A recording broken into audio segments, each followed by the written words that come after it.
The UAW president Shawn Fain had just shut down 38 parts depots in 20 states in a move that either go down as historic or historically foolish. Now the UAW has declared war on GM and Stellantis dealerships instead of more production plants. But what if I told you this move would either cause dealers to pressure GM and Stellantis or piss off everyday Americans who need their vehicles fixed?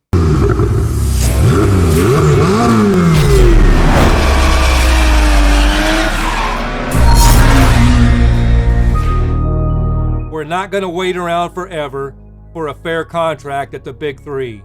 The public is on our side. Our stand-up strike strategy is designed to do one thing: win record contracts after years of record profits. Stellantis and GM in particular are going to need some serious pushing. But we do want to recognize that Ford is showing that they're serious about reaching a deal. GM and Stellantis, it's a different story.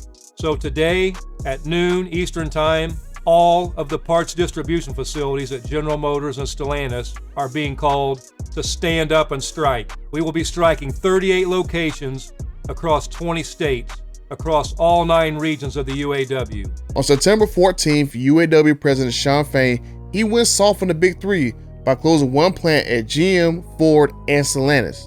And now this week on September 22nd, the UAW dropped the hammer by closing 28 GM and Stellantis part distribution centers in 20 states around the country. At General Motors, we call on the CCAs at Pontiac, Willow Run, Ypsilanti, Davison Road, Flint, Lansing, Cincinnati, Denver, Hudson, Wisconsin, Chicago, Reno, Rancho Cucamonga, Fort Worth, Martinsburg, Jackson, Charlotte, Memphis, and Philadelphia. At Stellantis, we call on the parts distribution centers at Marysville, Centerline Packaging, Centerline Warehouse, Sherwood, Warren Parts, Quality Engineering Center, Romulus, Cleveland, Milwaukee, Minneapolis, Denver, Chicago, Los Angeles, Portland, Atlanta, Winchester, Orlando, Dallas, New York, and Boston to stand up and go on strike. The plants that are already on strike will remain on strike. And for now, they spared Ford because they are moving closer to a contract the UAW is willing to accept. Now I've seen a bunch of guys on the forums and the Facebook groups all panicking that, oh my God, production plants are going to close. My Demon 170 is not coming. Relax, bro. These part depot strikes affect the dealership's ability to get parts for the service departments. The UAW does not have the money for everyone to strike at the same time and everyone go home at the same time. So now the strategy is to piss the dealers off, because even if the UAW does pull everyone out, the dealerships have 60 to 90 days worth of inventory sitting on the lots currently right now, which would negate the effects of the strike's purpose. So now the UAW, they sat back, reevaluated what would be very effective that would cause immediate problems, and voila, parts. The dealerships only have but so much parts inventory on hand, and this new approach will cause immediate issues. FYI, did you guys know that Ford CEO and Chris Farley are cousins? I didn't know that until I started doing some research, and apparently Ford is willing to negotiate with the UAW, and so Ford was spared this time around. The UAW didn't close down any of Ford's parts distribution centers and went after the parts to fix GM and Stellantis vehicles. And this is where the UAW could face a lot of backlash. Now imagine someone who is working multiple jobs in this crap economy, someone taking their kids to school, someone going to the hospital, getting groceries, and God forbid someone just involved in a natural disaster. Those people aren't going to care that the UAW closed these parts centers for a few more percentage points of pay that some of them aren't even making themselves. They are going to blame the UAW for the inconvenience that has affected their life. Now me, myself personally, I have a Dodge Caravan that my company provides for me, so if something happens to it, how am I supposed to get to work? And the funny thing that just happened, the starter just went out on it, and now I gotta go get that replaced. But lucky for me, this vehicle is out of warranty, so I can just go to like some third-party place like AutoZone or Rock Auto and get a brand new starter. And also lucky for me, I also own multiple vehicles because this is my company vehicle. But not everyone is in a position like me to own multiple vehicles.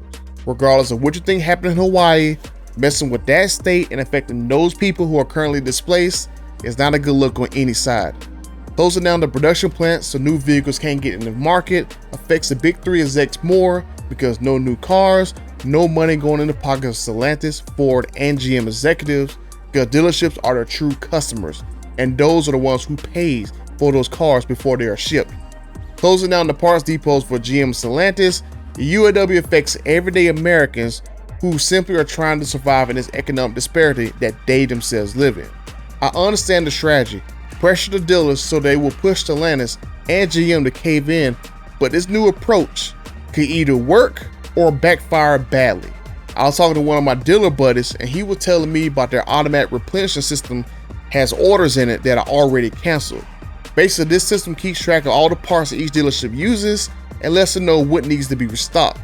Now, from my understanding from him, that now all the dealerships have to manually reorder all these parts, and with this turned off, this could really cause issues very quickly. Depending on how long GM Stellantis holds out, things can also get very problematic for vendors because they don't know what the dealerships need in order to service vehicles. And I do have to wonder if stuff like this happens every few years and average Americans get pulled into a UAW automaker fight over and over and over again, will people just simply stop buying products from the big three? Even before the big three started crying that they can't survive if they pay the UAW their fair share, those same CEOs were jacking up vehicle prices way before they tried to frame the union for that reason. The Ram TRX, for example, went up $26,000 in 30 months since I purchased mine in March of 2021. If you do the math, that is an $870 price increase every single month since 2021. The Wrangler 392 went up $14,000 in the same time period. The Durango Hellcat, $12,000. Hellcat, $7,000. The Red Eye, $11,000. Oh, but wait, I thought it was the Dodge cars and their fines that caused all the prices to go up. So how did the TRX go up 3 times the amount that the Hellcat did? And the Hellcat has been in production for 8 years. It sounds like to me that Dodge saw that the dealers were getting markups left and right on their popular vehicles, so why not get a cut of the pie? And then blame the UAW and Unifor for the rising car prices. People who didn't do their homework are going to think that the UAW and Unifor is at fault, but it has always been corporate greed at the end of the day. But now we've made it to the end of this video. If you made it this far, give this video a like and subscribe to the channel if you haven't already done so. And until the next time, I'm out. We invite and encourage everyone who supports our cause to join us on the picket line.